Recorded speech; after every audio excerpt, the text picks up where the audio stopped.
Welcome to Servants of the Lord Ministries. Bienvenue à Servants of the Lord Ministries. Mon nom est Dr. Keith Jenkins et je suis le coordinateur international de Servants of the Lord Ministries. Avant de commencer mon message d'aujourd'hui, je veux vous partager la mission de ce ministère que Dieu a donné au fondateur Joseph Hitchcock qui avait de nombreuses années. Il dit, « J'ai des enfants dans chaque nation, et tu as des frères et des sœurs dont le cœur crie vers moi. Ils m'ont demandé un ministère des bénédictions et des dons. Je leur ai donné ces choses, et cela les a bénis. Mais il y a une partie de leur esprit qui n'a jamais été comblée, et qui est réservée à une relation intime avec moi. Maintenant, leur cœur crie vers moi juste pour moi. C'est à eux que je t'envoie, car je ne veux pas qu'ils mettent les années qu'il t'a fallu pour arriver jusqu'à moi, parce qu'il n'y avait personne pour te montrer comment faire à l'époque. Servants of the Lord Ministries est un ministère d'enseignement et de formation envoyé au corps de Christ pour atteindre les personnes qui ont un cœur selon Dieu. Ce message s'adresse à ceux qui veulent le connaître, grandir en lui et être prêts pour son avènement. Aujourd'hui, je partage un message intitulé « Hors la loi ». Paul a dit à Timothée dans 1 Timothée chapitre 1, verset 8 au verset 11. C'est 1 Timothée chapitre 1.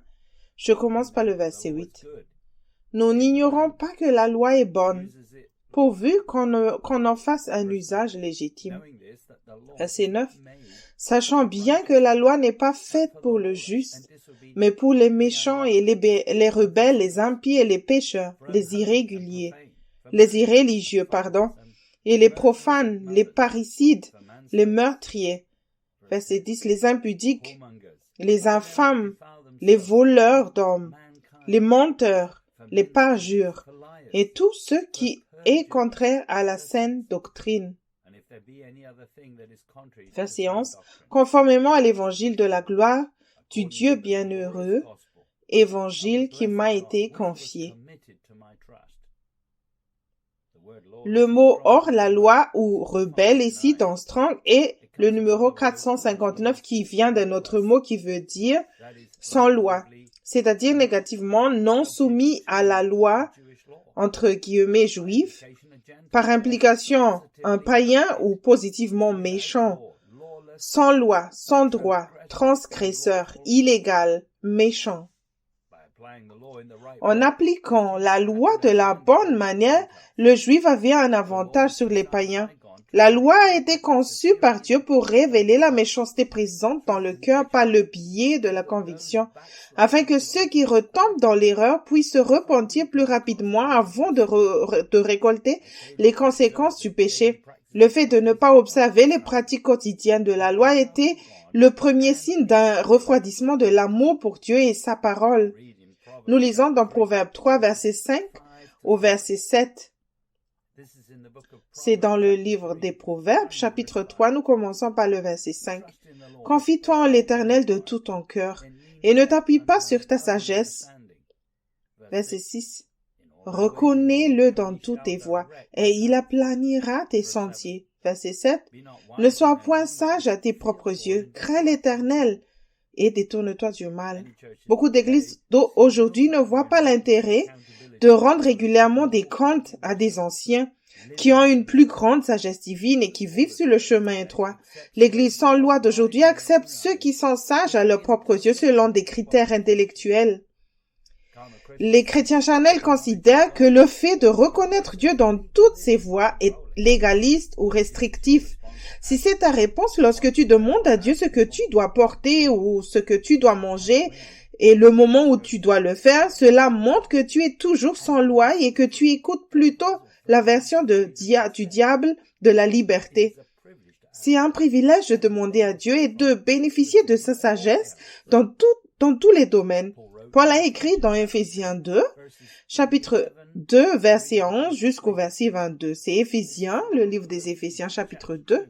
Commençons par le verset 11. C'est pourquoi vous, autrefois païens dans la chair, appelés incirconcis, par ceux qu'on appelle circoncis, et qui le sont en la chair par la main de l'homme.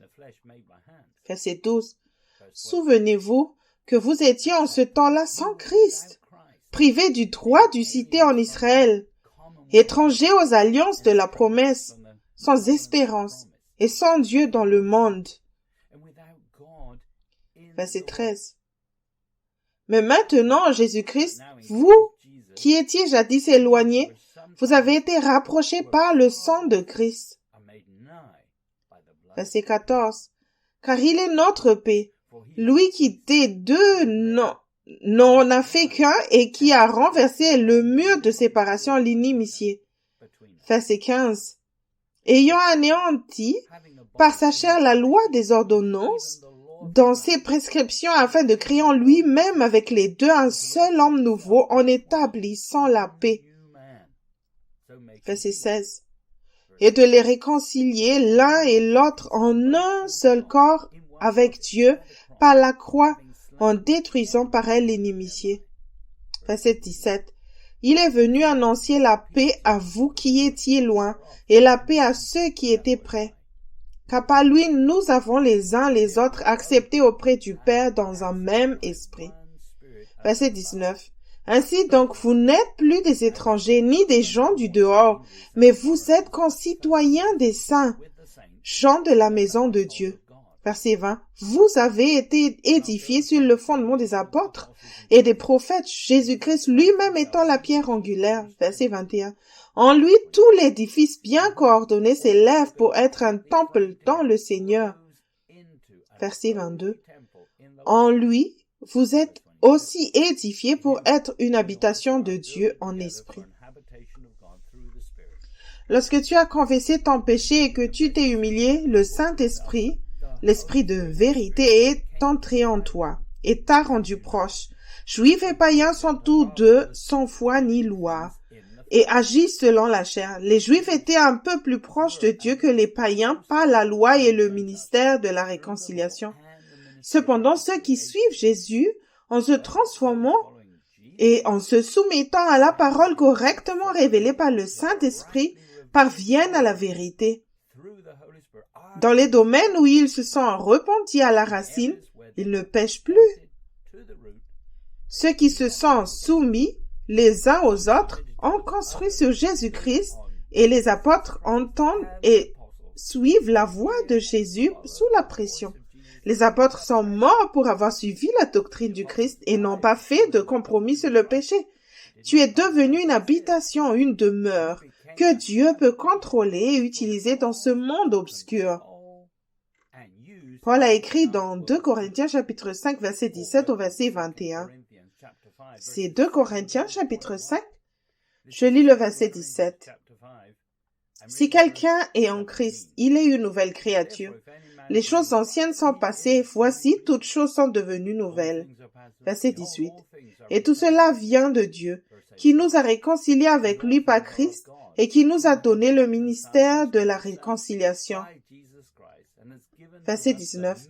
Car Dieu était en Christ, réconciliant le monde avec lui-même, en n'imputant point aux hommes leurs offenses. Et il a mis en nous la parole de la réconciliation. Verset 20. Nous faisons donc les fonctions d'ambassadeurs pour Christ, comme si Dieu exhortait par nous.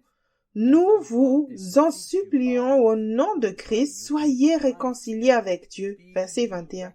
Celui qui n'a point connu le péché, il a fait devenir péché pour nous, afin que nous devenions en lui justice de Dieu.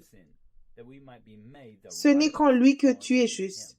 Se parer de beaux habits religieux ne te rendra pas juste intérieurement.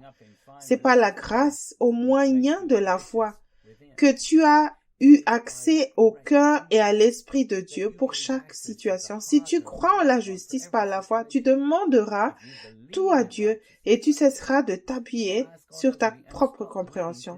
Dieu parle tout le temps. Jésus a dit dans Matthieu 5, verset 17 au verset 22, c'est l'évangile de Matthieu, chapitre 5, commençons par le verset 17. Ne croyez pas que je sois venu pour abolir la loi ou les prophètes. Je suis venu non pour abolir, mais pour accomplir. Verset 18. Car je vous le dis en vérité, tant que le ciel et la terre ne passeront point, il ne disparaîtra pas de la loi un seul iota ou un seul trait de lettre jusqu'à ce que tout soit arrivé. Verset 19. Celui donc qui supprimera l'un de ces petits commandements et qui enseignera aux hommes à faire de même sera appelé le plus petit dans le royaume des cieux, mais celui qui les observera et qui enseignera à les observer, celui-là sera appelé grand dans le royaume des cieux. Verset 24, je vous le dis, si votre justice ne surpasse celle des scribes et des pharisiens, vous n'entrerez point dans le royaume des cieux. Verset 21. Vous avez entendu qu'il a été dit aux anciens, tu ne tueras point. Celui qui tuera mérite d'être puni par les juges. Verset 22. Mais moi, je vous dis que quiconque se met en colère contre son frère mérite d'être puni par les juges. Que celui qui dira à son frère Raka mérite d'être puni par le Sanhédrin, et que celui qui lui dira insensé mérite d'être puni par le feu de la guéhenne. Dieu a aboli la loi des commandements, mais Jésus a d'abord accompli la loi sans jamais consulter sa pensée. Dans les situations compliquées, Jésus a réagi en faisant uniquement ce que Dieu lui a ordonné de dire et de faire. Et c'est ainsi qu'il a accompli toutes les prophéties. Si tu es né de nouveau, tu as une meilleure alliance basée sur de meilleures promesses en suivant le Christ par l'Esprit. Ta réponse dans n'importe quelle situation devrait dépasser de loin la justice de ceux qui essaient de comprendre les choses de Dieu avec leurs pensées naturelles dans l'Église et dans le monde. Paul a écrit dans Romains chapitre 6, verset 14 au verset 16. Ce sont le livre de Romains chapitre 6, je lis le verset 14. Car le péché n'aura point de pouvoir sur vous, puisque vous êtes non sous la loi, mais sous la grâce. Verset 15. Quoi donc? Pécherions-nous? Parce que nous sommes, nous, non sous la loi, mais sous la grâce? Loin de là. Verset 16. Ne savez-vous pas que quand vous livrons à quelqu'un comme esclave pour lui obéir, vous êtes esclave de celui à qui vous obéissez, soit du péché qui conduit à la mort, soit de l'obéissance qui conduit à la justice. Dans le livre Réveillez-vous, le temps touche à sa fin, volume 1, Fondation pour une maturité spirituelle, au chapitre 12, sur les applications pratiques, page 182, disponible uniquement dans la version anglaise, Joseph Hitchcock écrit. La croyance selon laquelle tu es automatiquement en Christ simplement parce que tu es né de nouveau est une fausse doctrine. Lorsque tu es né de nouveau, deux natures sont présentes en toi. La nature du Christ et la nature charnelle, c'est-à-dire la chair. Romains 6, verset 16 explique que la nature dans laquelle tu te trouves est basée sur la personne qui te contrôle. Il n'y a pas d'excuse pour le péché en raison des circonstances difficiles, car avec la grâce, tu peux tout faire. Les précieuses promesses de Dieu sont disponibles lorsque tu demeures en Christ et non lorsque tu visites le Christ. En confessant ton péché et en t'humiliant, tu as été mis en Christ. Mais cela ne veut pas dire que tu y es encore. Ce qui te permet de demeurer en Christ, c'est l'humilité et l'obéissance à l'esprit. Si tu t'éloignes de la vérité, tu en seras convaincu car Dieu est fidèle. Nous lisons dans Ésaïe, chapitre 55, verset 5 au verset 9. C'est Ésaïe 55. Je commence par le verset 5. Voici, tu appelleras des nations que tu ne connais pas, et les nations qui ne te connaissent pas accourront vers toi, à cause de l'Éternel, ton Dieu, du Saint d'Israël qui te glorifie. Verset 6. Cherchez l'Éternel pendant qu'il se trouve, invoquez-le tandis qu'il est prêt. Verset 7. Que le méchant abandonne sa voie, et l'homme d'iniquité ses pensées, qu'il retourne à l'Éternel qui aura pitié de lui, à notre Dieu qui ne se lasse pas de pardonner. Verset 8. Car mes pensées ne sont pas vos pensées, et vos voix ne sont pas mes voix, dit l'Éternel. Verset 9.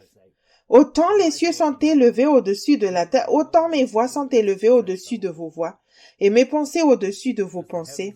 Sous la nouvelle alliance, chaque cœur sera mis à nu. La conviction est la preuve que Dieu est proche, mais tu peux toujours choisir d'écouter ta propre chair plutôt que Dieu. Si tu demeures en Christ, tu ne seras pas condamné, mais si tu commets un adultère spirituel, Même si tu commets un adultère spirituel, si tu t'éloignes de lui après avoir été corrigé, c'est que tu l'as quitté pour le bien de ta chair. Pour le quitter, tu dois endurcir ton cœur à l'égard de Dieu, résister au Saint-Esprit et être un croyant misérable sans paix ni joie. Il ne quitte ni n'abandonne jamais ceux qui le suivent. Alors quand tu perds sa présence, c'est parce que tu aimes tes propres voies plutôt que les siennes. Paul a écrit dans 2 Timothée chapitre 2 verset 16 au verset 21. C'est 2 Timothée chapitre 2, je lis le verset 16.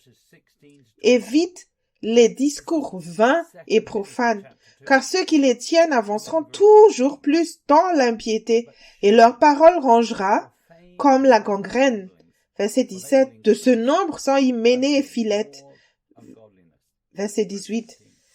Qui se sont détournés de la vérité, disant que la résurrection est déjà arrivée et qui renversent la foi de quelques-uns. Verset 19. Néanmoins, le solide fondement de Dieu reste debout, avec ses paroles qui lui servent de sceau. Le Seigneur connaît ceux qui lui appartiennent, et quiconque prononce le nom du Seigneur, qu'il s'éloigne de l'iniquité. Verset 20. Dans une grande maison, il n'y a pas seulement des vases d'or et d'argent, mais il y en a aussi de bois et de terre. Les uns sont des vases d'honneur, et les autres sont d'un usage vil. Verset 21. Si donc quelqu'un se conserve pur, en s'abstenant de ces choses, il sera un vase d'honneur, sanctifié, utile à son maître, propre à toute bonne œuvre. Timothée a reçu l'ordre de ne pas discuter avec ceux qui deviennent de plus en plus impies. Si tu ne peux pas arrêter de pécher, sous la pression de ce monde pour gagner de l'argent et l'agitation de la vie, alors tu n'utilises pas ce que Dieu a fourni. En utilisant ta pensée, tu ne parviendras pas à la vérité et tu croiras plutôt au mensonge. Ceux qui ont des fondations solides ont la capacité de vaincre le péché en toutes circonstances. Ne te trompe pas. Le royaume de Dieu est ici maintenant par l'Esprit et Dieu utilisera ceux qui viennent à la vérité et se répondent des problèmes de fond à des fins plus nobles dans les derniers jours.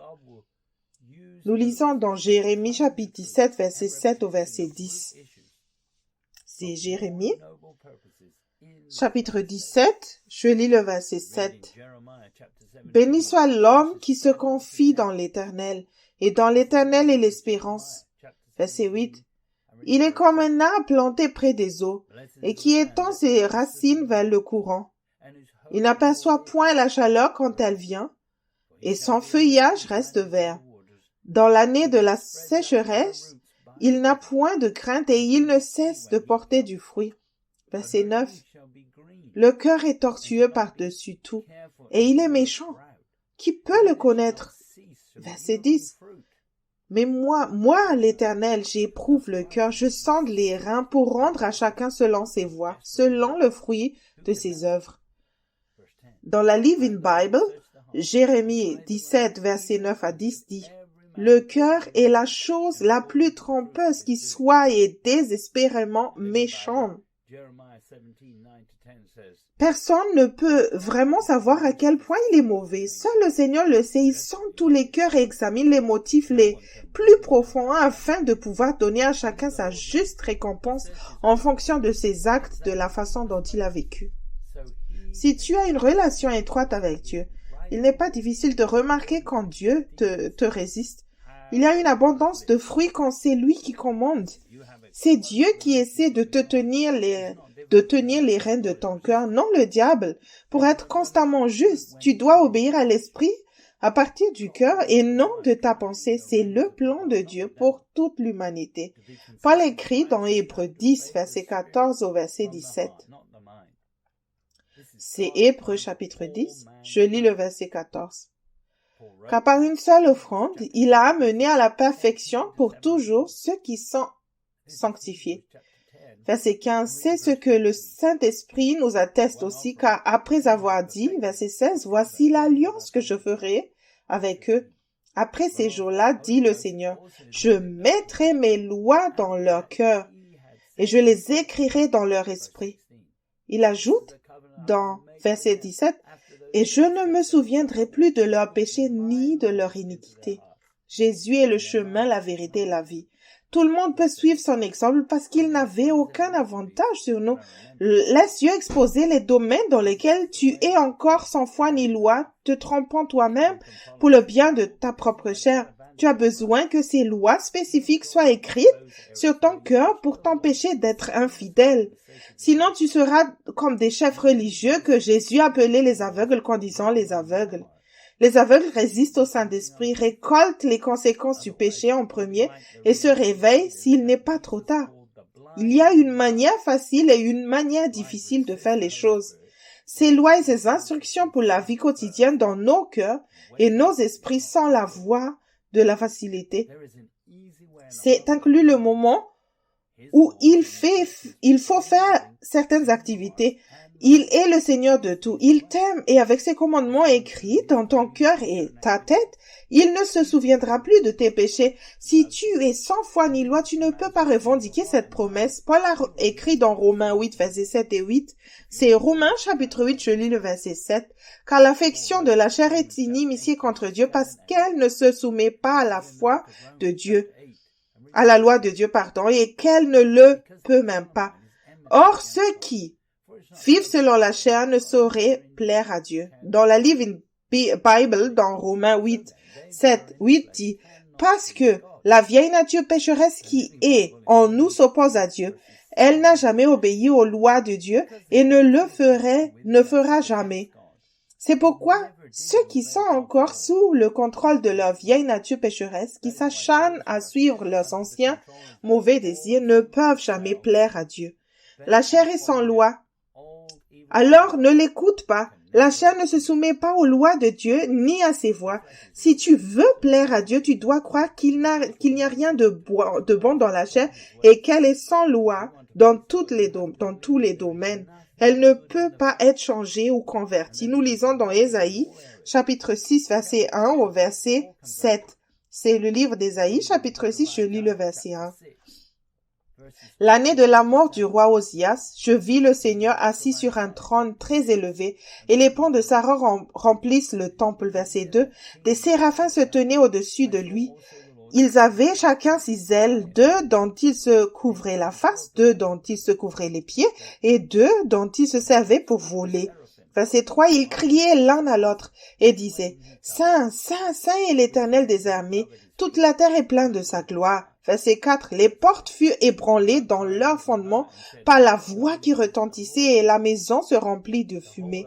Verset 5. Alors je dis, malheur à moi, je suis perdu, je suis un homme dont les lèvres sont impures, j'habite au milieu d'un peuple dont les lèvres sont impures et mes yeux ont vu le roi l'Éternel des armées. Verset 6.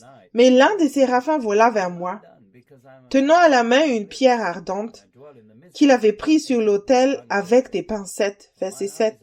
Il en toucha ma bouche et dit, ceci a touché tes lèvres, ton iniquité est enlevée et ton péché est expié. Le mot iniquité est non ici dans Strong est le numéro 5771 qui vient d'un autre mot qui veut dire perversité, c'est-à-dire le mal, faute, iniquité, méfait, châtiment, péché.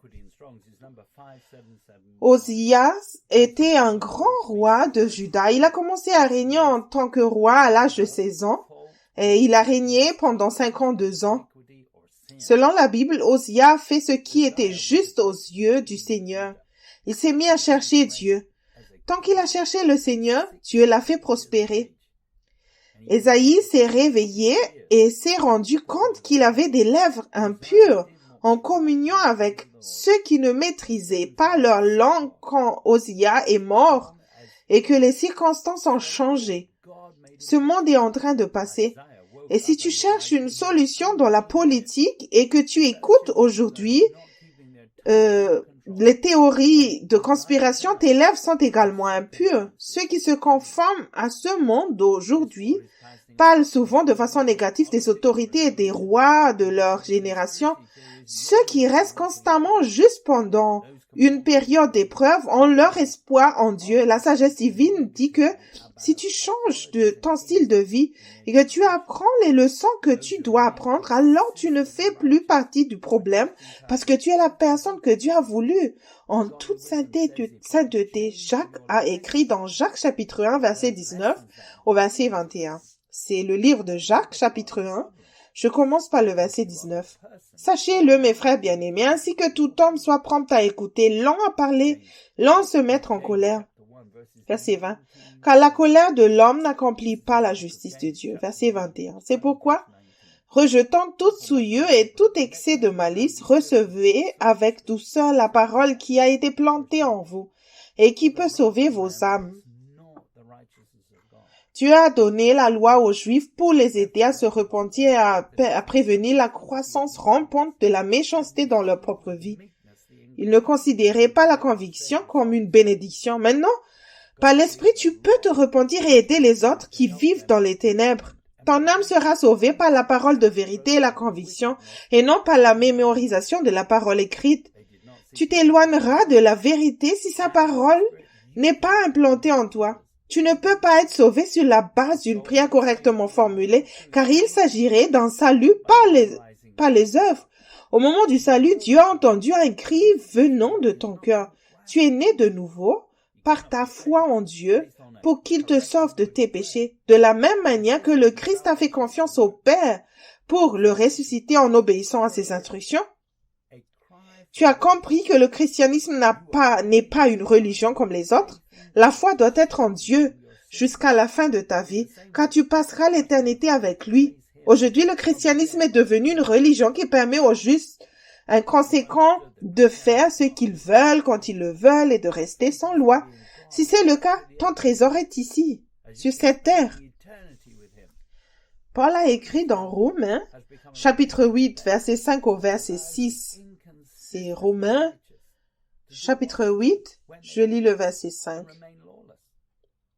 Ceux, en effet, qui vivent selon la chair s'affectionnent aux choses de la chair, tandis que ceux qui vivent selon l'esprit s'affectionnent aux choses de l'esprit. Verset 6. Et l'affection de la chair, c'est la mort, tandis que l'affection de l'esprit, c'est la vie et la paix. Dans la Bible amplifiée édition classique, Romains 8, verset 5 à 6 dit: En effet, ceux qui sont selon la chair et qui sont contrôlés par ses désirs impies se préoccupent et recherchent les choses qui satisfont la chair. Mais ceux qui sont selon l'esprit et qui sont contrôlés par les désirs de l'esprit se préoccupent et recherchent les choses qui satisfont l'Esprit Saint. Or, l'esprit de la chair, qui est le sens et la raison sans le Saint-Esprit, c'est la mort. La mort qui comprend toutes les misères découlant du péché ici et dans l'au-delà. Mais l'esprit du Saint-Esprit, c'est la vie et la paix de l'âme, dès maintenant et pour toujours. La pensée charnelle est hostile à Dieu. En analysant toujours ses décisions, les chrétiens charnels s'identifient à ceux qui suivent de vaines traditions ou accomplissent des œuvres mortes au nom d'une justice extérieure, mais ils ne recherchent pas la justice dans les situations compliquées en écoutant le Saint-Esprit. Utilise la paix de Dieu pour entendre la parole de vérité dont tu as besoin quand les choses ne sont pas paisibles. Obéir au Saint-Esprit t'empêchera de faire autre chose en dehors de la volonté parfaite de Dieu pour ta vie en matière de pensée, de but et d'action. Paul écrivait à l'église de Rome et expliquait des doctrines qu'il connaissait déjà. En traitant la vérité avec leur pensée charnelle, ils expérimentaient la mort et non la vie. Ils ne voyaient pas la conviction comme une bénédiction et n'appliquant pas immédiatement un enseignement saint par la grâce au moyen de la foi. Si tu traites la vérité avec ta pensée, le diable t'en dissuadera. Ce que tu entends d'une oreille sortira de l'autre parce que le diable t'offrira une contrefaçon si tu as confiance en la chair. Nous lisons dans Luc 9, verset 23.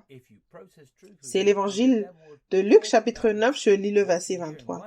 Puis il dit à tous, « Si quelqu'un veut venir après moi, qu'il renonce à lui-même, qu'il se charge chaque jour de sa croix, et qu'il me suive. » Dans la Bible amplifiée édition classique, Luc 9, verset 23 dit, Et il dit à tous, si quelqu'un veut venir après moi, qu'il renonce à lui-même, se renier, s'oublier, se perdre de vue et perdre ses propres intérêts, de refuser et s'abandonner.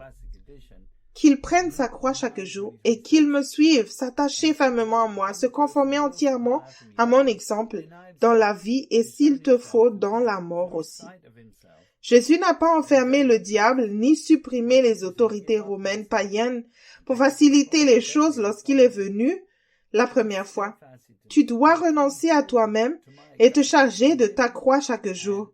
L'Église d'aujourd'hui qui ne voit pas la nécessité de renoncer à soi-même et de se charger de sa propre croix chaque jour est endormie. Certains croient qu'une fois par semaine suffit ou seulement lorsque les circonstances l'exigent. Les églises qui se sont éloignées des enseignements de Jésus ne savent pas ce que signifie renoncer à soi-même et porter sa croix chaque jour.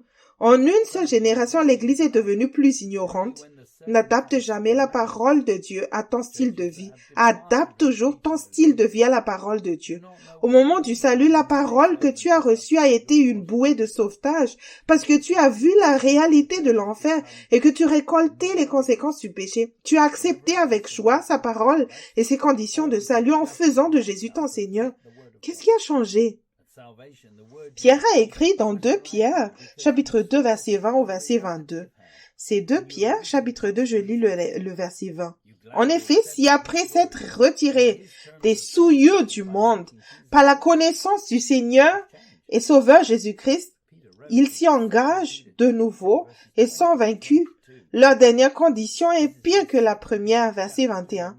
Car mieux valait pour eux n'avoir pas connu la voie de la justice que de se détourner après l'avoir connue du saint commandement qui leur avait été donné. Verset 22. Il leur est arrivé ce que dit un proverbe vrai. Le chien est retourné à ce qu'il avait vomi et la truie l'avait s'évautré dans le bourbier.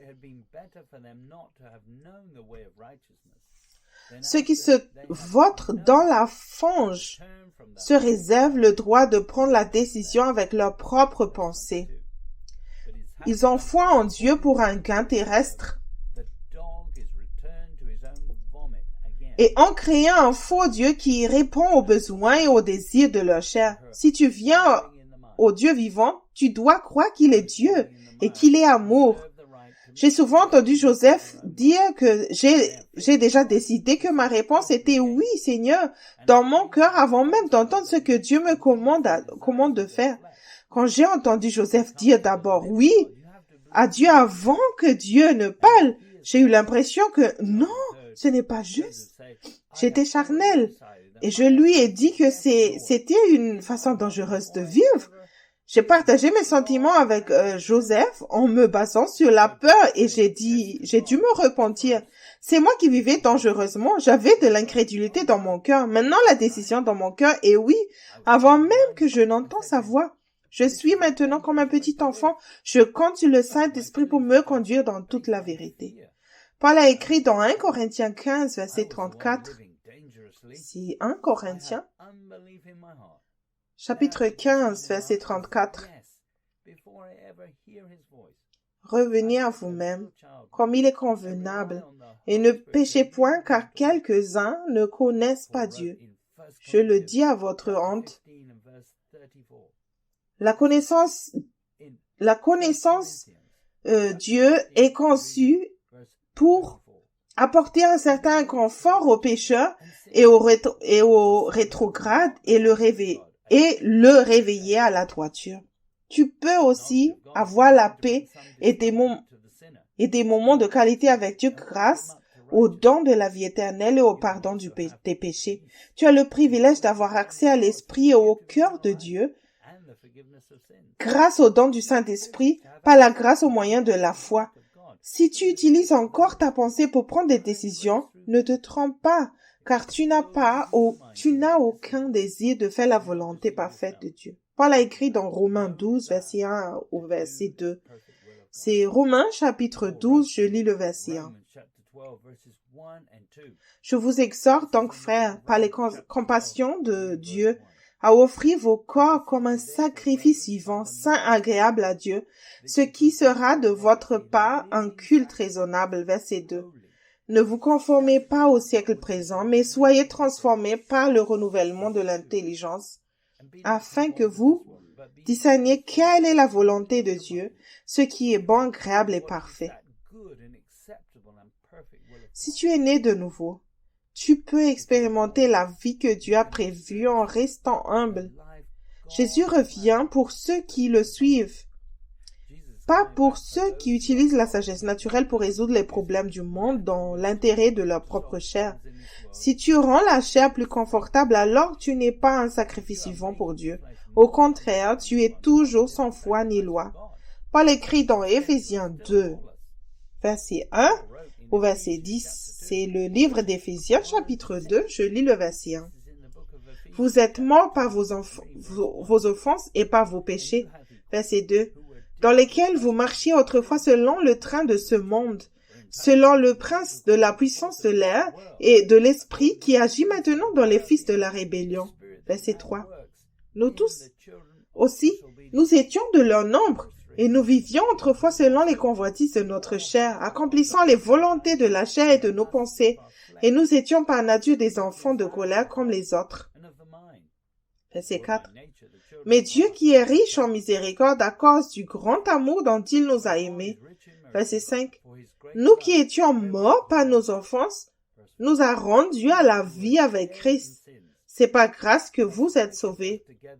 Verset 6. Il nous a ressuscités ensemble et nous a fait asseoir ensemble dans les lieux célestes en Jésus-Christ. Verset 7. Afin de montrer dans les siècles à venir l'infinie richesse de sa grâce par sa bonté envers nous en Jésus-Christ. Verset 8. Car c'est par la grâce que vous êtes sauvés, par le moyen de la foi.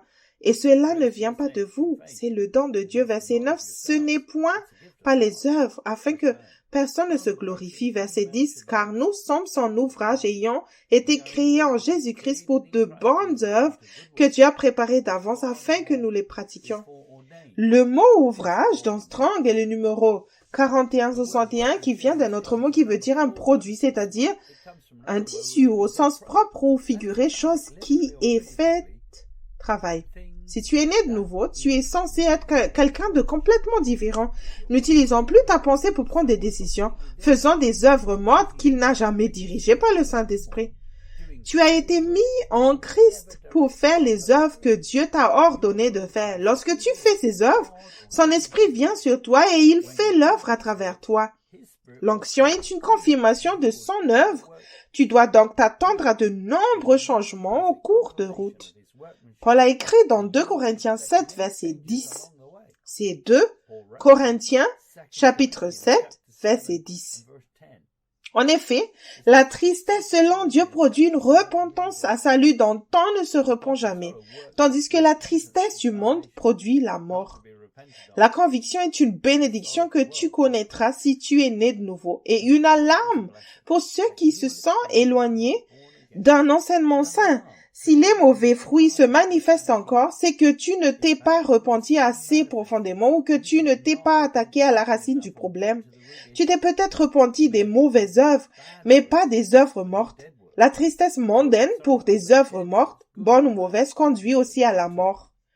Dans la Message Bible, Jérémie, verset 17, verset 9 à 10 dit « Le cœur est désespérément sombre et trompeur, un énigme que personne ne peut résoudre. Mais moi, Dieu, je sonde le cœur et examine l'esprit. Je vais au cœur de l'humain, je vais à la racine des choses. Je les traite comme ils sont vraiment, pas comme ils prétendent l'être. » Seul le Saint-Esprit peut s'attaquer à la racine du problème, car il n'y a pas de corruption en Dieu. Si tu es frustré ou si tu réagis lorsque tu es convaincu, alors tu utilises encore ta pensée pour prendre des décisions servant des 2 maîtres.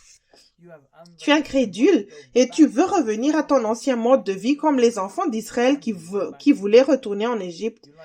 Tu aimes la version diabolique de la liberté où tu peux faire ce que tu veux quand tu veux. La tristesse divine va plus loin et t'aide à identifier les domaines qui ont besoin d'être changés avec l'aide de Dieu.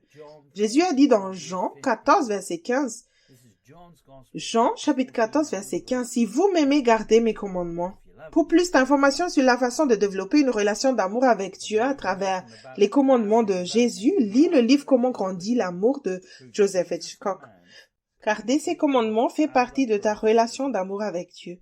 Le Saint-Esprit mettra en évidence le fait que tu aimes quelque chose plus que Jésus. Lorsque tu te repentiras et que tu cesseras de croire aux mensonges que tu as acceptés pour le bien de ta chair, tu auras plaisir à Dieu. Lorsque tu te repens, ta foi te revient pour que tu puisses la libérer dans la vérité qu'il te révèle à la place. Ces commandements sont faits sur mesure pour toi personnellement et il sait où tu te trompes. Tu devrais rechercher ces commandements et en faire la liste et non pas essayer de les éviter. Jésus a dit dans Jean chapitre 14 verset 24 au verset 26. C'est l'évangile de Jean chapitre 14, je lis le verset 24. Celui qui ne m'aime pas ne garde point mes paroles. Et la parole que vous entendez n'est pas de moi, mais du Père qui m'a envoyé. Verset 25. Je vous ai dit ces choses pendant que je demeure avec vous. Verset 26. Mais le Consolateur, l'Esprit Saint que le Père enverra en mon nom, vous enseignera toutes choses et vous rappellera tout ce que je vous ai dit. Le Saint-Esprit a été donné aux disciples. Tu l'as également reçu et tu es né de nouveau lorsque tu as décidé de suivre Jésus dans ton cœur. Dieu n'a pas de normes. Le Saint-Esprit t'a été donné pour te conduire au commandement auquel tu dois obéir en priorité. Il devient ton maître et si tu étudies avec son aide, ce qui est nécessaire pour obéir, tu changeras. Si tu ne changes pas, tu te cherches des excuses et le Saint-Esprit n'est pas ton professeur. Tu devrais avoir lu la parole écrite ou la Bible au moins une fois pour que le Saint-Esprit puisse te rappeler les versets qu'il veut que tu connaisses et utilise à tout moment. Tout ce que le Saint-Esprit te rappelle est la véritable connaissance de Dieu que tu peux appliquer à ta situation ou même étudier. Ce que tu crois savoir en utilisant ta propre pensée t'empêchera d'accéder à la véritable connaissance de Dieu dont tu as besoin.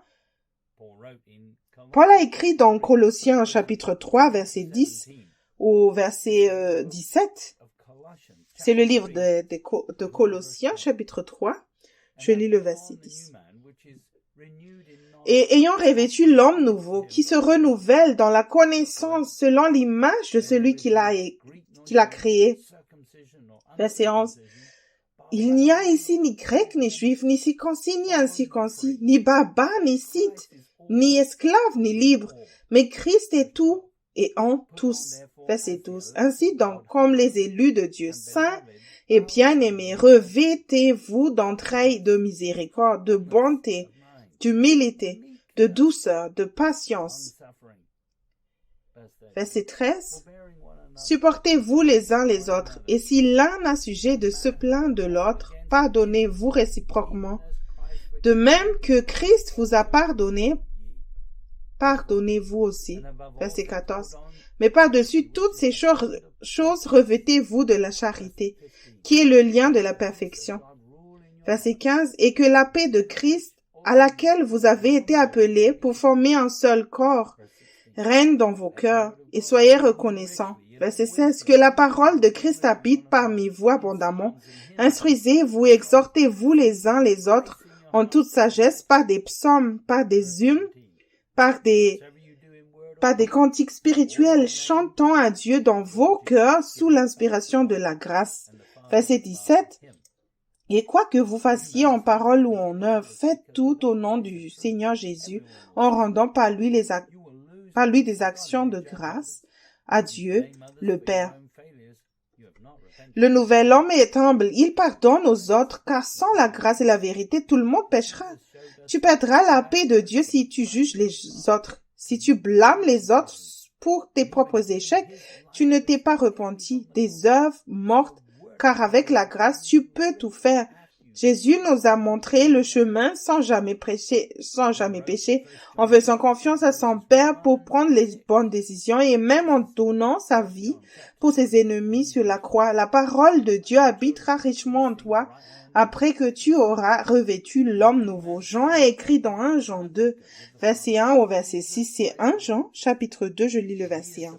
Mes petits enfants, je vous écris ces choses afin que vous ne péchiez point. Et si quelqu'un a péché, nous avons un avocat auprès du Père Jésus-Christ le juste. Verset 2. Il est lui-même une victime expiatoire pour nos péchés, non seulement pour les nôtres, mais aussi pour ceux du monde entier. Verset 3. Si nous gardons ses commandements, par là nous savons que nous l'avons connu. Verset 4. Celui qui dit je l'ai connu et qui ne garde pas ses commandements est un menteur et la vérité n'est point en lui. Verset 5. Mais celui qui garde sa parole, l'amour de Dieu est véritablement parfait en lui. Par là, nous savons que nous sommes en lui. Verset 6. Celui qui dit qu'il demeure en lui doit marcher aussi comme il a marché lui-même. Avoir les commandements et les instructions de Jésus est un avantage dont tu as besoin dans ces derniers jours. Garde ses commandements et ne cherche pas d'excuses dans les circonstances changeantes. Seul Dieu peut faire une exception aux commandements parce qu'il l'a donné. Les leçons que tu apprendras soumis à Dieu t'aideront à le connaître et à vaincre par la foi. Tu ne commettras pas deux fois la même erreur si tu es à l'écoute de Dieu. Rejette la sagesse charnelle et demande à Dieu une liste de ses commandements pour ta vie, ta propre vie. Ceux qui recherchent ces instructions savent qu'il les aime. Jean a écrit dans 1 Jean, chapitre 4, verset 7 à verset 8. C'est 1 Jean, chapitre 4, je lis le verset 7. Bien-aimés, aimons-nous les uns les autres, car l'amour est de Dieu, et quiconque aime est né de Dieu et connaît Dieu. Verset 8. Celui qui n'aime pas n'a pas connu Dieu, car Dieu est amour. Ta capacité à aimer les autres vient de ta relation avec Dieu. Les frères et sœurs qui suivent Jésus ne sont pas difficiles à aimer. Ceux qui sont dans la chair et qui recherchent leurs propres intérêts sont beaucoup plus difficiles à aimer. La capacité d'aimer est constante chez ceux qui sont nés de Dieu et qui gardent ses commandements et non chez ceux qui sont nés de nouveau. Dans le royaume, tu auras tout ce dont tu as besoin pour faire tout ce que Dieu dit lorsque tu lui es soumis. Tu es né de nouveau par la grâce, mais tu nais de Dieu en restant humble. Jean a écrit dans 1 Jean 2, verset 14 jusqu'au verset 17. C'est 1 Jean, chapitre 2, je lis le verset 14. Je vous ai écrit, Père, parce que vous avez connu celui qui est dès le commencement. Je vous ai écrit, jeunes gens, parce que vous êtes forts et que la parole de Dieu demeure en vous et que vous avez vaincu le malheur. Verset 15. N'aimez point le monde, ni les choses qui sont dans le monde. Si quelqu'un aime le monde, l'amour du Père n'est point en lui. Verset 16. Car tout ce qui est dans le monde, la convoitise de la chair, la convoitise des yeux et l'orgueil de la vie ne vient point du Père, mais vient du monde. Verset 17. Et le monde passe, et sa convoitise aussi. Mais celui qui fait la volonté de Dieu demeure éternellement. Les jeunes chrétiens insensés sont attirés par la convoitise des yeux pour obtenir quelque chose qu'ils veulent maintenant plutôt que d'attendre le moment choisi par Dieu.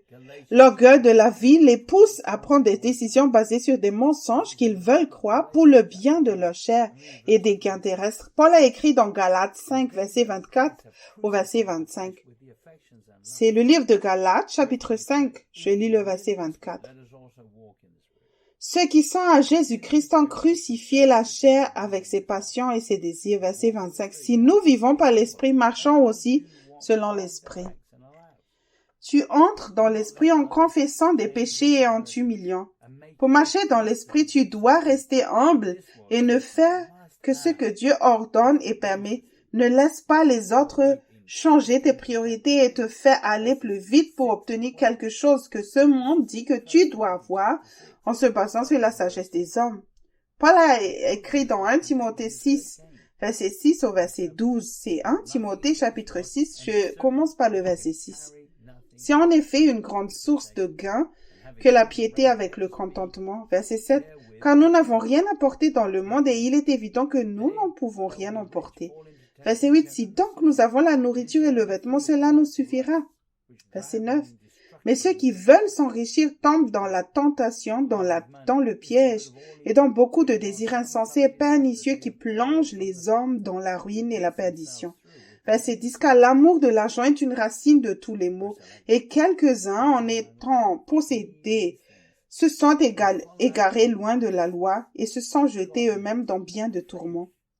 Verset 11, pour toi, homme de Dieu, fuis ces choses, et recherche la justice, la piété, la foi, la charité, la patience, la douceur. Verset 12, combat le bon combat de la foi, saisis la vie éternelle à laquelle tu as été appelé, et pour laquelle tu as fait une belle confession en présence d'un grand nombre de témoins.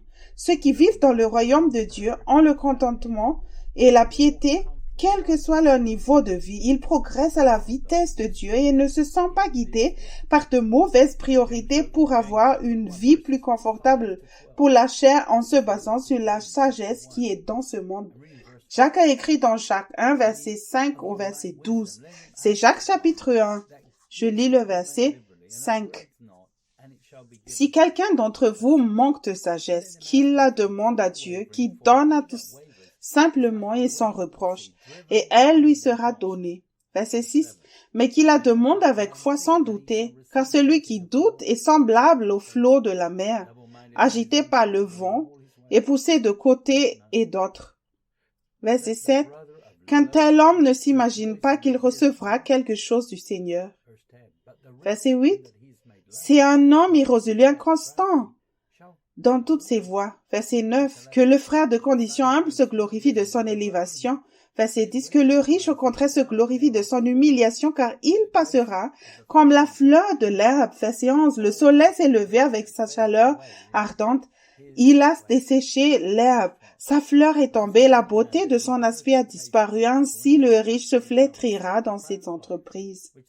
Verset 12. Heureux l'homme qui supporte patiemment la tentation, car après avoir été éprouvé, il recevra la couronne de vie que le Seigneur a promise à ceux qui l'aiment. Dans le Message Bible, Jacques, chapitre 1, verset 5 à 12 dit: si tu ne sais pas ce que tu fais prie le Père, il aime t'aider. Tu obtiendras son aide et tu ne seras pas condescendante lorsque tu la demanderas. Demande hardiment, avec foi, sans arrière-pensée. Les gens qui s'inquiètent de leurs prières sont comme des vagues fouettées par le vent. Ne pense pas que tu obtiendras quoi que ce soit du Maître de cette façon. Et la dérive en mer, en gardant toutes les options ouvertes. Quand les gens à terre ont une chance de s'en sortir, applaudissez. Et quand les riches arrogants sont réduits à la portion congrue, applaudis. La prospérité est aussi éphémère qu'une fleur sauvage. Alors ne compte pas dessus. Tu sais que dès que le soleil se lève, déversant sa chaleur torride, la fleur se fane. Ses pétales se flétrissent. Et en un rien de temps, ce beau visage n'est plus qu'une tige stérile. Eh bien, c'est une image de la vie prospère. Au moment même où tout le monde la regarde avec admiration, elle se fane pour disparaître. Celui qui relève le défi d'une épreuve et qui réussit à tenir le coup a beaucoup de chance. Pour ces personnes loyalement amoureuses de Dieu, la récompense est la vie et encore la vie. Les chrétiens charnels disent souvent que je ferai ce que Dieu dit si seulement il me disait ce qu'il veut que je fasse. Ils font porter à Dieu la responsabilité de parler, mais ils n'entendent pas. Ils écoutent leur chair et se trompent eux-mêmes parce que Dieu parle tout le temps. Il t'accorde sa sagesse sans partialité si tu t'humilies. Il te connaît mieux que tu ne te connais toi-même et ses réponses seront donc différentes pour chaque personne. Si tu commences à réfléchir, tu douteras de la sagesse de Dieu et tu désobéiras. Tu ne dois avoir qu'une seule idée en tête. Dieu sait mieux que toi et tu dois obéir parce que tu l'aimes. Nous lisons dans Psaume 119, verset 10 au verset 16. Ce sont les psaumes, chapitre 119, je lis le verset 10. Je te cherche de tout mon cœur. Ne me laisse pas égarer loin de tes commandements. Verset 11. Je serre ta parole dans mon cœur afin de ne pas pécher contre toi. Verset 12, béni sois-tu, ô Éternel, et enseigne-moi tes saluts. Verset 13, de mes lèvres j'énumère toutes les sentences de ta bouche. Verset 14, je me réjouis en suivant tes préceptes, comme si je possédais tous les trésors. Verset 15, je médite tes ordonnances. J'ai tes sentiers sous les yeux. Verset 16, je fais mes délices de tes statuts. Je n'oublie point ta parole.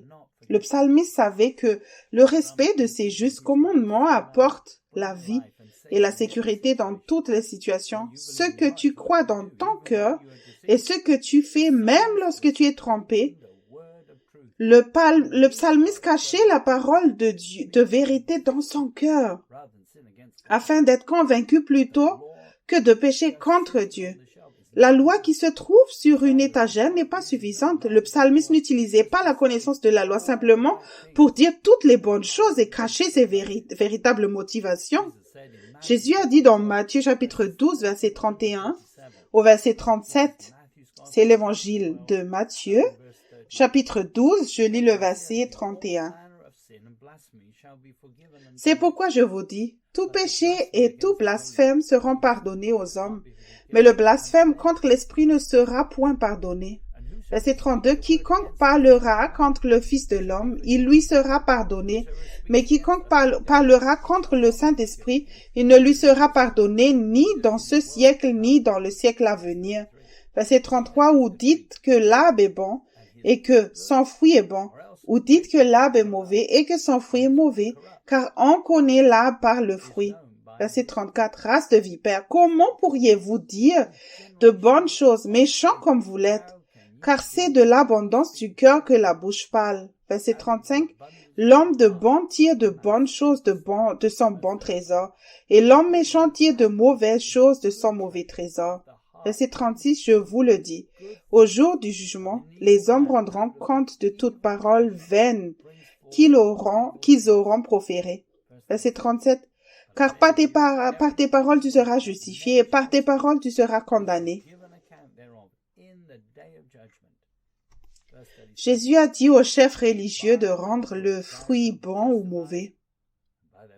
Les mauvais fruits se manifesteront dans une situation difficile dans laquelle tu n'as pas de fondation suffisante pour y faire face. Tu peux rendre ton fruit bon en t'humiliant, en confessant ton péché et en restant humble. Ta vie ne changera jamais si tu crois encore qu'il y a quelque chose de bon dans la chair. Examine comment tu réagis à l'Esprit Saint lorsque tu es convaincu de ton péché. Il n'y a pas de tribunal plus élevé que le Saint-Esprit. Ses jugements sont souvent corrects parce qu'ils sondent le cœur. Si tu commences à parler contre le Saint-Esprit et son travail, comment seras-tu sauvé? Jésus a dit aux chefs religieux, dans Jean chapitre 5, versets 39 et 40. C'est l'évangile de Jean, chapitre 5, je lis le verset 39. Vous sondez les Écritures parce que vous pensez avoir en elles la vie éternelle. Ce sont elles qui rendent témoignage de moi. Verset 40. Et vous ne voulez pas venir à moi pour avoir la vie. Dans le Message Bible, Jean 5, verset 39 à 40 dit, vous avez constamment la tête dans vos Bibles parce que vous pensez y trouver la vie éternelle, mais vous ne voyez pas la forêt pour les arbres. Ces Écritures ne parlent que de moi, et je suis là debout devant vous, et vous n'êtes pas prêts à me recevoir et à recevoir de moi la vie dont vous dites vouloir. Tu n'as pas besoin d'une plus grande connaissance des Écritures. Il te suffit de venir à lui et de te repentir de ce qu'il te montre et il te donnera davantage. Accepte chaque parole de conviction, que tu sois d'accord avec elle ou non. Si tu viens à Jésus et apprends de lui, tu trouveras le repos de ton âme. Si ce n'est pas le cas, c'est que tu te fies à ta propre justice et que tu as confiance en la chair. Nous lisons dans Luc chapitre 6, verset 20 au verset 25. C'est l'évangile de Luc chapitre 6, je lis le verset 20. Alors Jésus, levant les yeux sur ses disciples, dit, « Heureux vous qui êtes pauvres, car le royaume de Dieu est à vous. » Verset 21. « Heureux vous qui avez faim, maintenant, car vous serez rassasiés. Heureux vous qui pleurez maintenant, car vous serez dans la joie.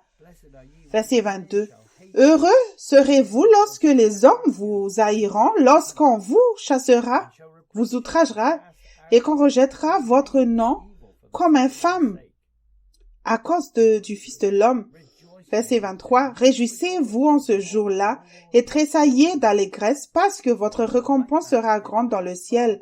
Car c'est ainsi que leur Père traite les prophètes. Verset 24. Mais malheur à vous, riches, car vous avez votre consolation. Verset 25. Malheur à vous qui êtes rassasiés, car vous aurez faim. Malheur à vous qui riez maintenant, car vous serez dans le deuil et dans les larmes. Ceux qui ont faim d'une droiture et qui fonctionnent même dans les situations compliquées font plaisir à Dieu. Ils ne recherchent pas une forme extérieure de droiture basée sur la récitation d'une prière religieuse ou le respect de certaines traditions. Ils se réjouissent, ne répondent pas ou ne réagissent pas et tirent d'importantes leçons spirituelles dans toutes les situations. Ceux qui sont religieux ou qui n'ont qu'une éducation naturelle dans ce monde seront jaloux. Le royaume de Dieu est là maintenant pour ceux qui ont un cœur selon Dieu. Tu as en toi le Saint-Esprit, qui est l'Esprit de vérité pour aller à la racine du péché. Ceux qui traînent derrière et qui résistent au Saint-Esprit en trouvant des excuses pour le péché seront écrasés par le fait qu'ils se sont trompés eux-mêmes en appelant Jésus Seigneur. Ceux qui suivent Jésus et maintiennent leur confession face à la persécution se réjouiront comme s'ils avaient hérité de grandes richesses lorsque Jésus apparaîtra. Jésus a dit dans Matthieu 7, verset 21, c'est l'évangile de Matthieu, chapitre 7, je lis le verset 21. Ceux qui me disent Seigneur, Seigneur n'entreront pas tous dans le royaume des cieux, mais celui-là seul qui fait la volonté de mon Père qui est dans les cieux.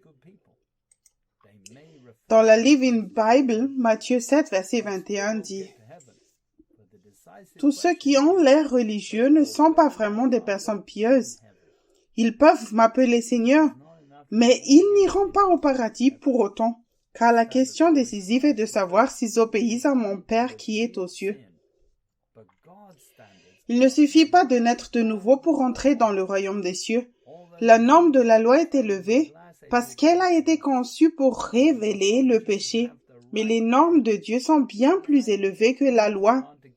Tous ceux qui s'appuient sur leur propre compréhension en ces derniers jours seront laissés pour compte, laissés derrière. Ceux qui suivent Jésus ont les bonnes priorités et s'appuient sur le royaume de Dieu pour obtenir l'aide dont ils ont besoin afin de tout faire en conformité avec sa volonté en matière de pensée, de but et d'action.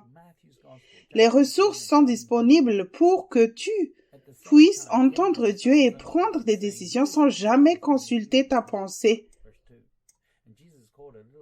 Jésus a dit dans Matthieu chapitre 18, verset 1 au verset 4, c'est l'évangile de Matthieu chapitre 18, je lis le verset 1. En ce moment, les disciples s'approchèrent de Jésus et dirent « Qui donc est le plus grand dans le royaume des cieux ?» Verset 2, Jésus ayant appelé un petit enfant le plaça au milieu d'eux. Verset 3 et dit « Je vous le dis en vérité, si vous ne vous convertissez et si vous ne devenez comme les petits enfants, vous n'entrerez pas dans le royaume des cieux. » Verset 4, c'est pourquoi quiconque se rendra humble comme ce petit enfant sera le plus grand dans le royaume des cieux. Le royaume de Dieu est là maintenant pour toi. Romps avec les vieilles habitudes qui consistent à dire les bonnes choses. Arrête de chercher une forme extérieure de droiture que les autres pourraient vouloir voir. Sois comme un petit enfant et va te coucher à l'heure qu'il te dit chaque jour. Ces commandements sont comme des aiguillons pour ta vie personnelle afin que tu ne fasses pas des choses que tu regretteras plus tard. Tu dois vivre une vie d'obéissance châtiée si tu veux être prêt pour son avènement. Salomon a dit dans l'Ecclésiaste 12, verset 11 au verset 14. C'est l'Ecclésiaste chapitre 12, je lis le verset 11. Les paroles des sages sont comme des aiguillons et les recueille comme des clous enfoncés et ils sont donnés par un seul pasteur. Verset 12. Et de plus, mon fils, laisse-toi instruire par eux. À faire beaucoup de livres, il n'y a point de fin, et beaucoup d'études, lasse la chair. Verset 12. Écoutons la fin de tout ce qui a été dit. Crains Dieu et garde ses commandements, car c'est là le tout de l'homme. Verset 14. Car Dieu amènera toute œuvre en jugement, avec tout ce qui est caché, soit bien, soit mal. Ces commandements ont plus de valeur que toutes les richesses que tu pourrais gagner ou acquérir pour faire disparaître les problèmes. Tu dois pouvoir témoigner que les commandements personnels de Jésus t'ont préservé d'une voie qui te semble juste en poursuivant les choses de ce monde et en servant le péché. Nous lisons dans Proverbe 14, verset 12 au verset 16. C'est le livre de Proverbes, chapitre 14, je lis le verset 12. Telle voie paraîtra à un homme, mais son issue c'est la voie de la mort. Verset 13. Au milieu même du rire, le cœur peut être affligé et la joie peut finir par la détresse. Verset 14. Celui dont le cœur s'égare se rassasie de ses voies, et l'homme de bien se rassasie de ce qui est en lui. Verset 15. L'homme simple croit tout ce qu'on dit, mais l'homme prudent est attentif à ses pas. Verset 16. Le sage a de la retenue et se détourne du mal, mais l'insensé est arrogant et plein de sécurité. La loi ne devait pas être utilisée pour créer des doctrines religieuses qui permettraient à ceux qui s'abandonnent à la chair d'avoir une forme extérieure de droiture et de faire semblant de croire en Dieu. Faire ce qu'ils veulent quand ils le veulent est contraire à la loi. Jésus a dit dans Matthieu 7, versets 22 et 23. C'est l'évangile de Matthieu, chapitre 7, je lis le verset 22. Plusieurs me diront ce jour-là, Seigneur, Seigneur, n'avons-nous pas prophétisé par ton nom? N'avons-nous pas chassé des démons par ton nom? Et n'avons-nous pas fait beaucoup de miracles par ton nom? Verset 23. Alors je leur dirai ouvertement, je ne vous ai jamais connu. Retirez-vous de moi, vous qui me commettez l'iniquité. Ce mot iniquité dans Strong est le numéro 458, qui veut dire illégalité, c'est-à-dire violation de la loi, généralement méchanceté, iniquité, transgression, transgression de la loi, iniquité. Dans la Living Bible, Matthieu 7, verset 22-23 dit, lors du jugement, beaucoup me diront, Seigneur, Seigneur, nous avons parlé de toi à d'autres personnes et nous avons utilisé ton nom pour chasser des démons et pour faire beaucoup de grands miracles. Mais je leur répondrai, vous n'avez jamais été à moi. Allez-vous-en car vos œuvres sont mauvaises. Dans la Bible amplifiée édition classique, Matthieu 7, verset 22-23 dit, beaucoup me diront ce jour-là, Seigneur, Seigneur, n'avons-nous pas prophétisé en ton nom, chassé des démons en ton nom et accompli beaucoup d'œuvres puissantes en ton nom? Alors je leur dirai ouvertement, publiquement, je ne vous ai jamais connu, retirez-vous de moi, vous qui agissez avec méchanceté, c'est-à-dire en ne tenant pas compte de mes ordres. Toute personne qui ne tient pas compte des commandements de Jésus agit méchamment selon la Bible amplifiée. Les commandements de Jésus sont les choses même dont tu as besoin pour t'empêcher de tomber dans le piège de l'ennemi. Lorsque tu obéis à ces commandements, tu ne peux pas servir le péché. Les commandements qui viennent de Jésus sont basés sur son amour pour toi. Dieu est amour. Il te connaît mieux que tu ne te connais toi-même. Si tu écoutes tes sentiments, tu te tromperas toi-même. Dans la nouvelle version King James, Matthieu 7, verset 22-23 dit, en ce jour-là, beaucoup me diront, Seigneur, Seigneur, n'avons-nous pas prophétisé en ton nom, chassé des démons en ton nom et fait beaucoup de miracles en ton nom? Je leur déclarerai alors, je ne vous ai jamais connu, retirez-vous de moi, vous qui pratiquez l'iniquité. Le royaume des cieux est un lieu réel, avec des frontières, tout comme n'importe quel autre pays à part entière.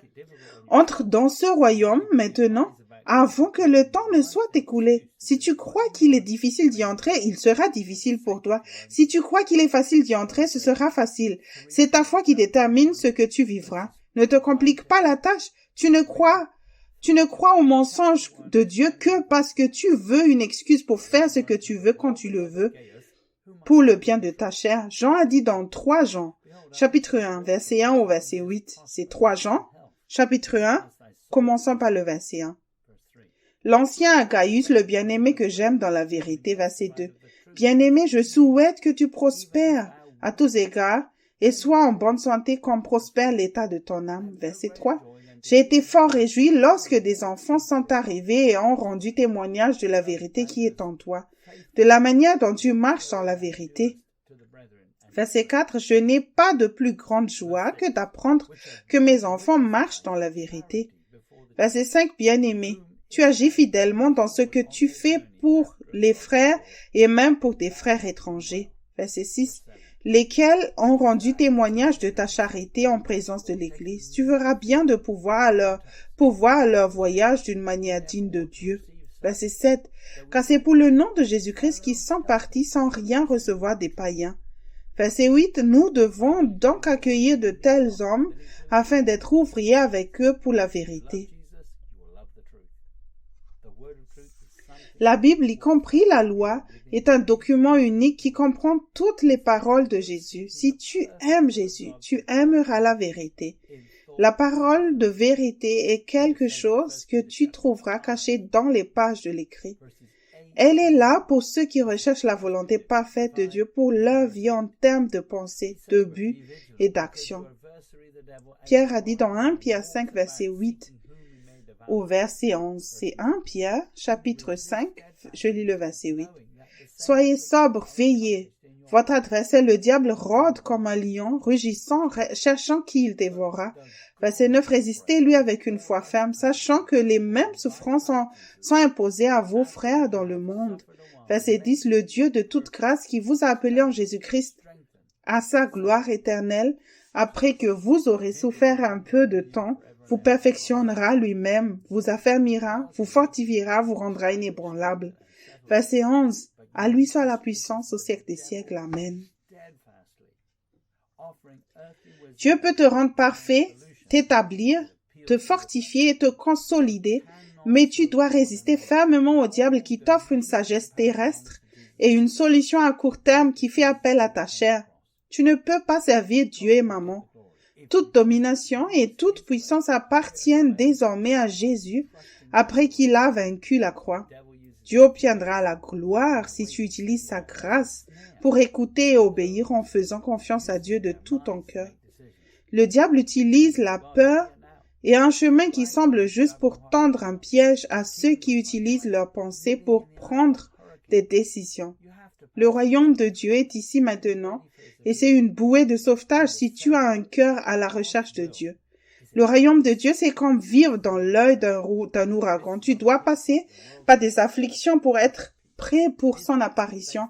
Au centre de la volonté de Dieu se trouve une paix qui dépasse toute compréhension. Il ne s'agit pas d'une paix comme celle que le monde peut offrir, mais d'une paix parfaite. Sa paix est basée sur l'accomplissement de la volonté parfaite de Dieu avec pour résultat son onction sur toi. Essaie de répondre aux questions suivantes. Numéro 1. Es-tu au repos spirituellement en faisant la volonté de Dieu? Numéro 2. Ton apprentissage spirituel se limite-t-il à quelques corrections mineures? Numéro 3. Ton âme est-elle en repos ou es-tu toujours en quête de quelque chose dans ce monde? Numéro 4. Le joug et le fardeau dont tu portes sont-ils les tiens ou ceux du Seigneur? Tous les problèmes de ta vie chrétienne peuvent être attribués à une incapacité à faire de Jésus le Seigneur de tout. Pour que tu achèves ton salut, tu as besoin que ce soit lui qui te dirige dans tous les domaines. L'homme est corrompu et incapable de prendre les bonnes décisions depuis qu'il a été coupé de Dieu par le péché. Si ces commandements n'occupent pas ton temps et tes ressources, cela signifie que tu laisses la place à la chair et au diable. Tu as été créé pour apporter de la joie au Père de cette façon également. Nous lisons dans Matthieu 3, verset 16 au verset 17. C'est l'évangile de Matthieu, chapitre 3, verset 16. Dès que Jésus eut été baptisé, il sortit de l'eau, et voici les cieux s'ouvrirent, et il vit l'Esprit de Dieu descendre comme une colombe et venir sur lui. Verset 17. Et voici une voix fit entendre des cieux ces paroles. Celui-ci est mon fils bien-aimé, en qui j'ai mis toute mon affection. Les musées sont remplis des connaissances que l'homme a acquises au fil du temps. L'homme peut penser qu'il est plus intelligent que la génération précédente, mais est-ce la vérité? Dans le passé, beaucoup d'autres générations, si elles avaient vu ce qui se passe dans le monde aujourd'hui, se seraient repenties beaucoup plus vite, se seraient humiliées et auraient fait de Jésus leur Seigneur. David a dit dans Psaume 33, verset 12 au verset 20. Ce sont les psaumes, chapitre 33, je commence par le verset 12. Heureuse la nation dont l'homme est le Dieu, heureux le peuple qu'il choisit pour son héritage. Verset 13, l'Éternel regarde du haut des cieux. Il voit tous les fils de l'homme. Verset 14, du lieu de sa demeure, il observe tous les habitants de la terre. Verset 15, lui qui forme leur cœur à tous, qui est attentif à toutes leurs actions. Verset 16, ce n'est pas une grande armée qui sauve le roi, ce n'est pas une grande force qui délivre le héros. Verset 17, le cheval est impuissant pour assurer le salut, et toute sa vigueur ne donne pas la délivrance. Verset 18, voici l'œil de l'Éternel et sur ceux qui le craignent, sur ceux qui espèrent en sa bonté. Verset 19, afin d'arracher leur âme à la mort et de les faire vivre au milieu de la famine. Verset 20, notre âme espère en l'Éternel. Il est notre secours et notre bouclier. Jésus a reçu toute autorité pour juger parce qu'il a prouvé que les justes exigences de Dieu peuvent être parfaitement respectées par tous ceux qui sont guidés par l'Esprit. Si tu crois cela dans ton cœur, alors tu suivras le Christ en renonçant à toi-même et en te chargeant de ta croix chaque jour. Tu devrais avoir pris la décision de suivre le Christ, quel qu'en soit le prix pour sauver ton âme. Le chemin étroit aurait dû être présenté comme le seul moyen de te sauver. Paul a écrit dans Romains 13, verset 1 au verset 12. Sans les livres de Romains, chapitre 13, je lis le verset 1. Que toute personne soit soumise aux autorités supérieures, car il n'y a point d'autorité qui ne vienne de Dieu, et les autorités qui existent ont été instituées de Dieu. Verset 2. C'est pourquoi celui qui s'oppose à l'autorité résiste à l'ordre que Dieu a établi, et ceux qui résistent attireront une condamnation sur eux-mêmes. Verset 3. Ce n'est pas pour une bonne action, c'est pour une mauvaise que les magistrats sont à redouter. Veux-tu ne pas craindre l'autorité? Fais le bien, et tu auras son approbation. Verset 4. Le magistrat est serviteur de Dieu pour ton bien, mais si tu fais le mal, crains, car ce n'est pas en vain qu'il porte l'épée, étant serviteur de Dieu pour exercer la vengeance et punir celui qui fait le mal. Verset 5. Il est donc nécessaire d'être soumis, non seulement par crainte de la punition, mais encore par motif de conscience. Verset 6. C'est aussi pour cela que vous payez les impôts, car les magistrats sont des ministres de Dieu entièrement appliqués à cette fonction. Verset 7. Rendez à tous ce qui leur est dû, l'impôt à qui vous devez l'impôt, le tribut à qui vous devez le tribut, la crainte à qui vous devez la crainte, l'honneur à qui vous devez l'honneur. Verset 8, ne devez rien à personne si ce n'est de vous aimer les uns les autres, car celui qui aime les autres a accompli la loi. Verset 9, en effet, les commandements, tu ne commettras point d'adultère, tu ne tueras point, tu ne déroberas point, tu ne convoiteras point. Et ce qu'il peut encore y avoir se résume dans cette parole, tu aimeras ton prochain comme toi-même. Verset 10. L'amour ne fait point de mal au prochain. L'amour est donc l'accomplissement de la loi. Verset 11. Cela importe d'autant plus que vous savez en quel temps nous sommes. C'est l'heure de vous réveiller enfin du sommeil, car maintenant le salut est plus près que lorsque nous avons cru. Verset 12. La nuit est avancée, le jour approche. Dépouillons-nous donc des œuvres des ténèbres et revêtons les armes de la lumière. Tu n'obtiens pas l'armure de lumière en étant sans foi ni loi. Tu dois être soumise à l'autorité que Dieu a établie dans ta propre vie. Tu exposes les mensonges que tu crois dans ton cœur en te soumettant, même lorsque les autorités en place sont corrompues. Ceux qui vivent dans la lumière ne commettent pas deux fois la même erreur. Ceux qui sont sages apprennent les leçons spirituelles et ne blâment personne d'autre, y compris les gouvernements, les politiciens et les autorités mises en place par Dieu pour punir les malfaiteurs. Certains membres de l'Église ne payent pas leurs impôts et ont dû se repentir. La justice contenue dans les 10 commandements peut être accomplie en faisant pour ton prochain des choses par amour que tu voudrais qu'il fasse pour toi dans une épreuve ou des circonstances difficiles. Paul a écrit dans Hébreux 6, verset 1 au verset 3. C'est Hébreux 6, je lis le verset 1. C'est pourquoi, laissant les éléments de la parole de Christ tendant à ce qui est parfait, sans poser de nouveau le fondement du renoncement aux œuvres mortes. Verset 2, de la foi en Dieu, de la doctrine des baptêmes, de l'imposition des mains, de la résurrection des morts et du jugement éternel.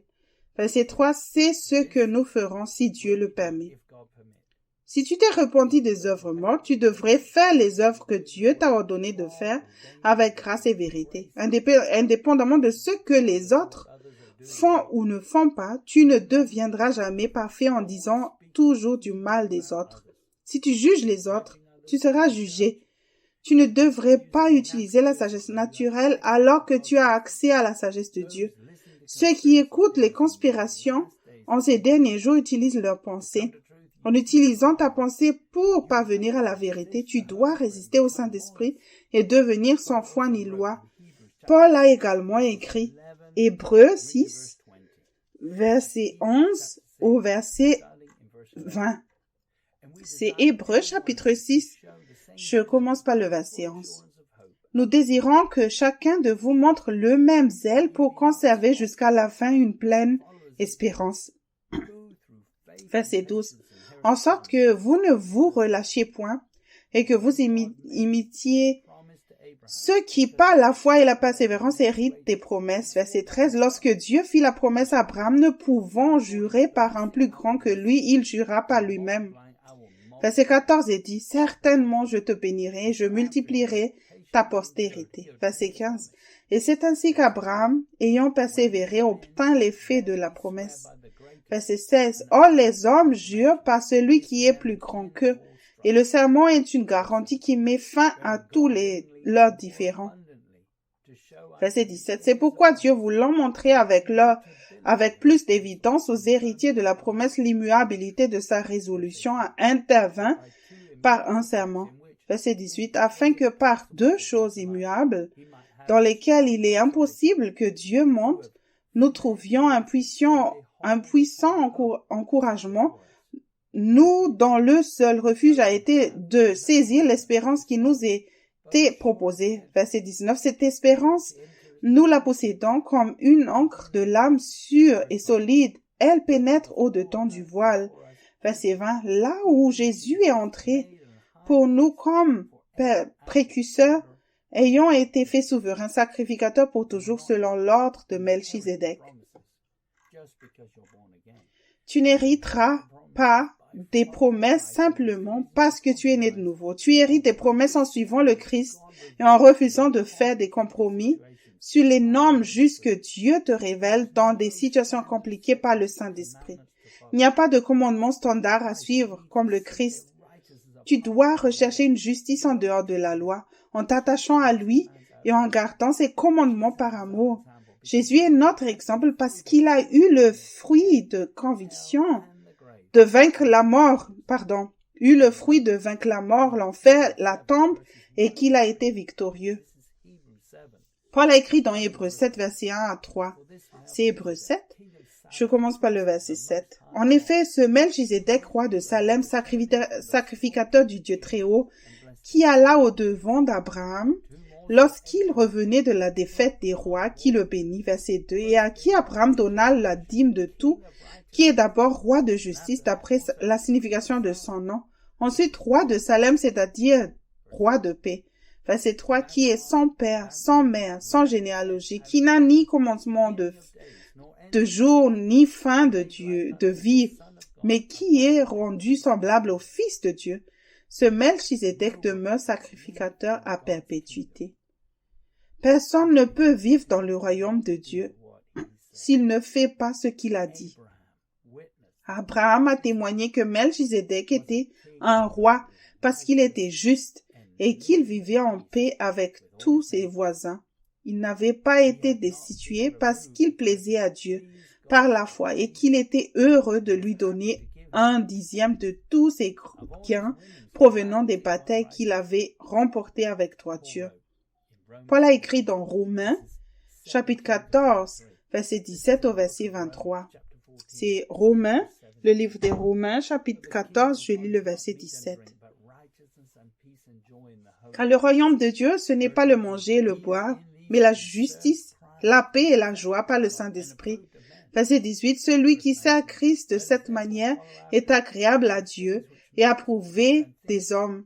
Verset 19, ainsi donc recherchons ce qui contribue à la paix et à l'édification mutuelle. Verset 20, pour un aliment ne détruit pas l'œuvre de Dieu. À la vérité, toutes choses sont pures. Mais il est mal à l'homme quand il mange de devenir une pierre d'achoppement. Verset 21, il est bien de ne pas manger de viande, de ne pas boire de vin et de s'abstenir de ce qui peut être pour ton frère une occasion de chute, de scandale ou de faiblesse. Verset 22, cette foi que tu as, garde-la pour toi devant Dieu. Heureux celui qui ne se condamne pas lui-même dans ce qu'il approuve.